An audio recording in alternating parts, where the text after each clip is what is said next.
Nunca pensei que um lugar pudesse parecer tão perfeito e, ao mesmo tempo, tão sufocante. O resort isolado, com suas praias desertas e bangalôs que se espalhavam sobre a água cristalina, era o cenário que qualquer recém-casada sonharia.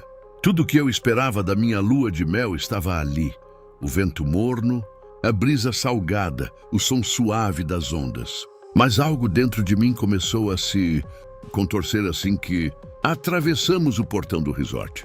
Mateus, meu marido, era o homem que todas invejavam. Charmoso, elegante, sempre atento, sempre certo. Cada gesto seu parecia ensaiado, cada palavra cuidadosamente escolhida. Eu, que sempre fui cautelosa com minhas emoções, me deixei levar. Ele me conquistou não apenas com seu sorriso, mas com uma promessa de vida perfeita que eu queria desesperadamente acreditar.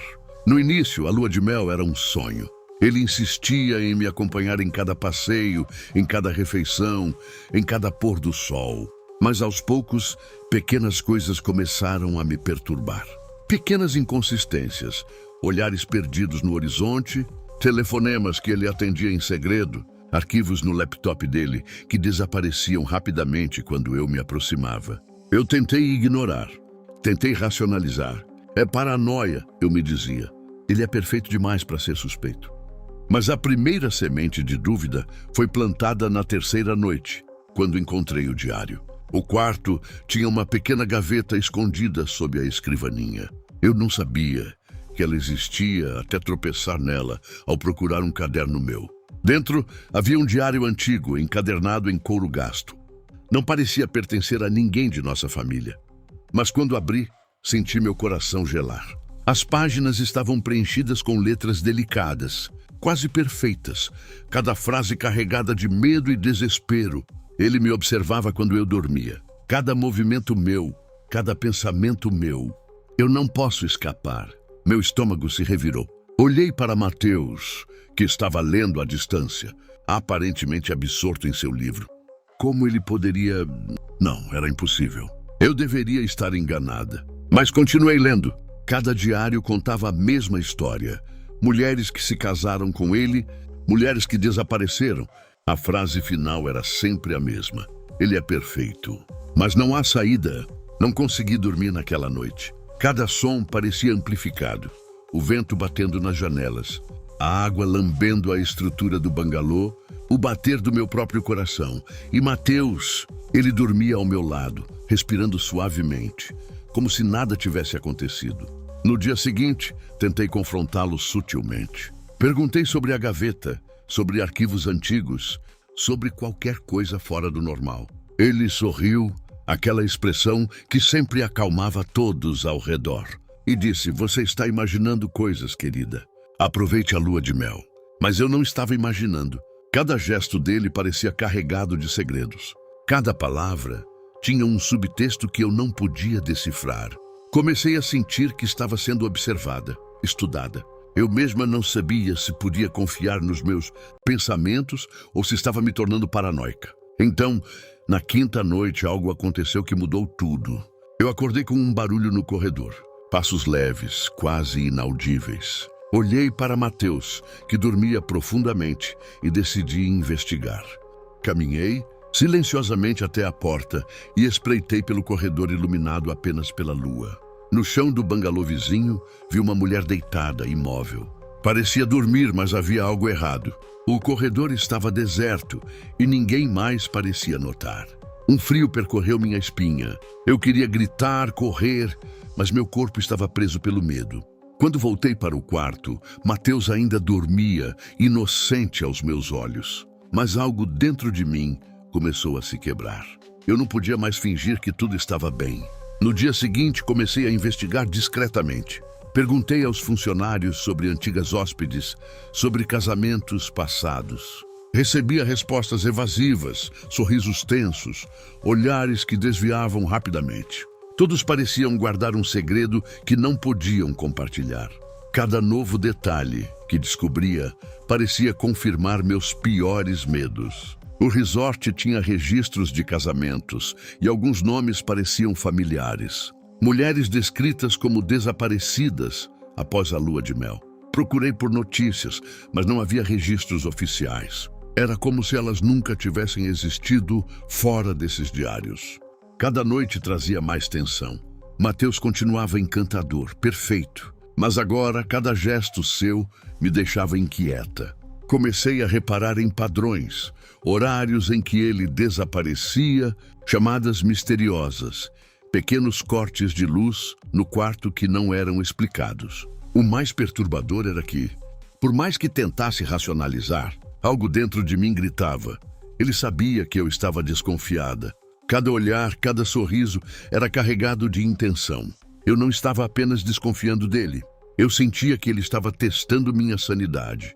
Acordei no meio da noite, o coração acelerado, ainda com o gosto amargo, do medo que vinha crescendo desde que encontrei o primeiro diário. O quarto estava silencioso, mas algo estava errado. Sentia mais do que via que Mateus não estava onde deveria. Levantei-me devagar, os pés tocando o chão frio, e percebi que a gaveta que antes continha os diários estava aberta, vazia. Ele sabia. Ele sempre soube. Não consegui dormir novamente. Minha mente girava em círculos, tentando entender cada pequeno detalhe que eu havia ignorado ou racionalizado. Cada sorriso, cada palavra gentil, cada gesto perfeito tinha agora uma sombra que eu não podia mais ignorar. Eu precisava descobrir a verdade. Precisava saber por que todas as mulheres desapareciam e por que eu sentia que o próximo passo seria eu. Na manhã seguinte, fingindo normalidade, segui Mateus até a área de lazer. Ele estava como sempre, rindo, charmoso, seguro de si. Mas percebi algo diferente. A forma como ele olhava para mim, não apenas amorosamente, mas como se me estudasse, como se avaliando minhas reações. Um frio percorreu meu corpo. Sabia que qualquer erro poderia ser fatal. Decidi então investigar por conta própria. O resort tinha uma biblioteca pequena, quase esquecida, com registros antigos, fotos de casamentos passados e livros sobre a história do lugar. Enquanto folheava os arquivos discretamente, meu coração disparou ao ver uma série de fotografias antigas. Mulheres sorrindo, vestidas de noiva, todas com expressões de felicidade que agora, sob a lente do conhecimento, pareciam máscaras. E então percebi algo horrível. Cada uma delas tinha desaparecido de maneira misteriosa e, em algumas imagens, podia ver Mateus ao fundo, observando, sorrindo. O medo se tornou pânico, mas a raiva também começou a surgir. Como ele podia fazer isso? Como alguém tão perfeito podia ser tão cruel?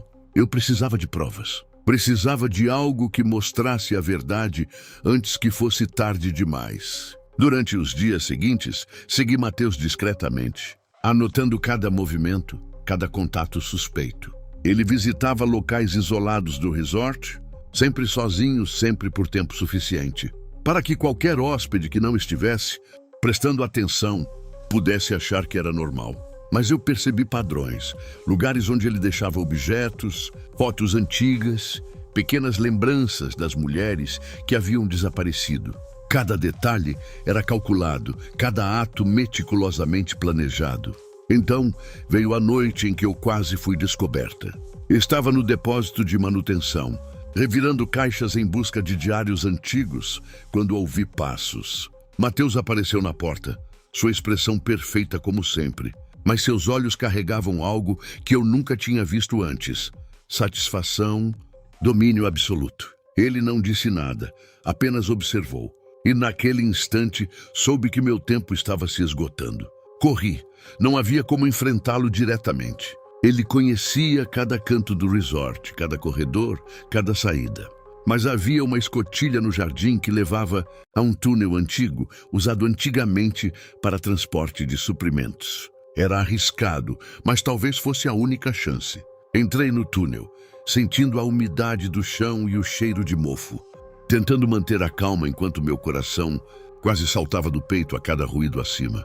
O túnel me levou a uma sala secreta, escondida atrás de uma parede falsa, no porão de um prédio abandonado do resort. E foi lá que encontrei todos os diários reunidos, espalhados sobre uma mesa, e uma série de objetos pessoais, colares, cartas, fotos de todas as mulheres que ele havia marcado como esposas. Minha raiva se misturava ao terror. Ele era mais meticuloso do que eu jamais poderia imaginar. Enquanto examinava os diários, ouvi passos novamente. Não era a porta principal, mas outra entrada que eu não havia notado. Mateus estava ali, silencioso, cada passo ressoando na sala úmida. Ele sorria, aquela expressão perfeita que agora parecia monstruosa. Disse que sempre soube que eu descobriria e que, na verdade, admirava minha inteligência. Mas havia uma diferença crucial. Para ele, eu não poderia escapar. A tensão era insuportável. Eu precisava pensar rápido. Peguei um dos objetos da mesa, um pesado vaso antigo, e o joguei em direção à porta de entrada. O barulho ecoou e Mateus hesitou, apenas por um instante, mas suficiente para eu fugir pelo túnel de volta ao jardim. Corri sem olhar para trás, sentindo que cada segundo era uma luta contra a morte, que ele planejava silenciosamente. Quando alcancei a área externa do resort, pensei que estivesse segura. Mas então vi algo que congelou meu sangue. Todas as saídas estavam bloqueadas. O resort não era apenas isolado por distância, mas por design. Cada estrada, cada caminho, cada barco estava cuidadosamente controlado. Ele me cercou. Finalmente, Mateus apareceu, emergindo das sombras, com um sorriso que misturava prazer e poder absoluto. Eu pensei que meu coração iria parar. Cada técnica de fuga que eu tinha imaginado estava destruída. Ele disse que todas aquelas mulheres, cada desaparecimento, tinha sido parte de uma grande obra de perfeição e que eu seria a peça final. Eu tentei argumentar, gritar, chorar, mas nada funcionava. Ele estava no controle completo. E agora eu percebia que cada detalhe do nosso casamento havia sido calculado para levar até este momento. Então veio o toque final de horror psicológico. Mateus revelou que não se tratava apenas de isolamento físico. Ele havia manipulado meus pensamentos, estudado minha rotina, explorado minhas fraquezas psicológicas. Cada suspeita que eu tive, cada medo que cresceu dentro de mim, ele havia antecipado, transformando-os em uma prisão mental que eu não podia escapar. Eu não estava apenas cercada. Eu estava manipulada, fragilizada, vulnerável. O terror se transformou em fúria. Por um instante senti que podia resistir, mas ele era perfeito demais e minha mente gritava em desespero. Naquele instante, Mateus sorriu novamente e tudo ficou negro. Quando recuperei a consciência, estava sozinha em um quarto diferente, sem janelas, apenas uma luz fraca.